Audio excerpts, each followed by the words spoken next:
Почему мужчины безответственные? Очень часто женщины спрашивают об этом, часто пишут в комментариях, что как будто все мужчины безответственные.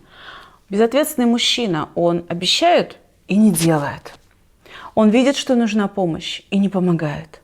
Он не зовет замуж, он не предлагает детей. Или ты рожаешь от него детей, а он потом безответственно тебе не помогает, не просыпается с ними ночами, не хочет возить их в садик и вообще забывает про своих детей. Здесь очень важно заметить, что, конечно же, не все мужчины безответственны. И, милые мои женщины, пожалуйста, верьте в то, что в мире есть хорошие мужчины. Хороший мужчина – это тот, с которым легче построить верные отношения, но вы тоже ответственны за свою часть в этих отношениях. Верьте, что они есть, и верьте, что их немало. Просто вы почему-то их не замечаете. Возможно, вам с ними скучно.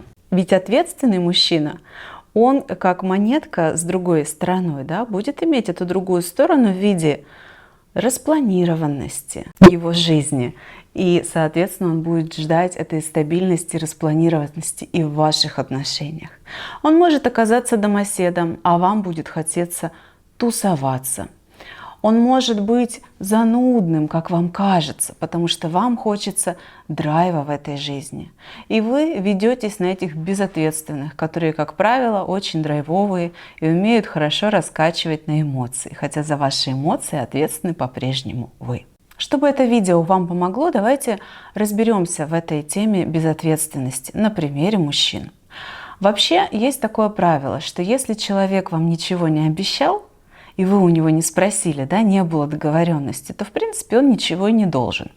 Но если же мужчина вам что-то пообещал и не выполняет свое обещание, то да, это правда та самая безответственность. И что делать в этой ситуации? Вы знаете, безответственный человек, если с него дальше не спрашивать, он будет использовать эту свою привычку, его безответственность будет и дальше проявляться. Поэтому ваша задача очень настойчиво спрашивать: а что не так? Мы же договорились.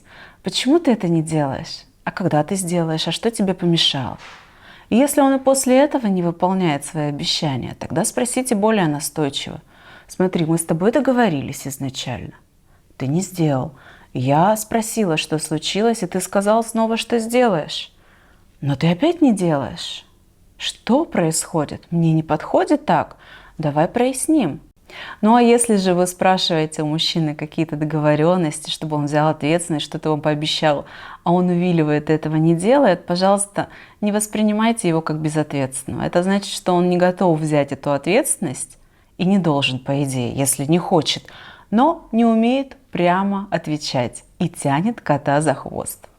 Ну и дальше просто делайте вывод, а подходит ли вам этот человек.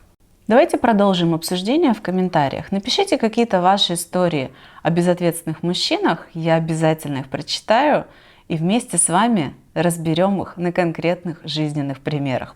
Если вы еще не подписаны на этот канал, обязательно подписывайтесь, ставьте лайк и до встречи в следующих видео.